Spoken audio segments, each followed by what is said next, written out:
kwa kiogo, na nimekasirika na hii government yako badilisha, kwa sababu hamjatupea jobs, na venye tunajianzisha mko hapa kutuua na bills kubwa za license. Saa hizi kuna watu huwa wanahoku usiku, stima ulishazima, wanapitia wapi? Kuna insecurity mingi saa hii sasa sana. Kama ni kazi iko hizi kazi mtaani, county zingine tunaona wanapatiwa, lakini huku hakuna. Mimi kwanza mfanyabiashara, niko na karibu na miaka 20 na kitu. Naitwa Njoo Mwangi kutoka Mirangini. Hii uchaguzi wa mwaka jana unatuletea shida kwa badilisha. Anatuwekea pesa mingi, makoti mingi, ili hatuelewi ni nini. Kwa hivyo sisi tukiungana pamoja tunashindwa hii kazi yake anatufanyia gani. Jina yangu naitwa Bedi Wanjiro, naishi huko kwa Mushemi.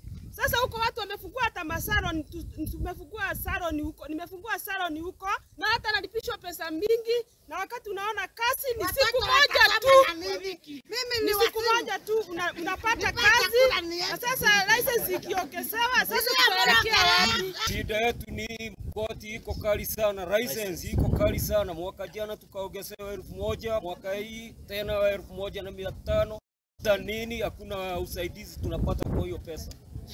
Rais, tukumbuke tu sisi mahasura wadogo. Na tugitigana na icio naguo utongoria wa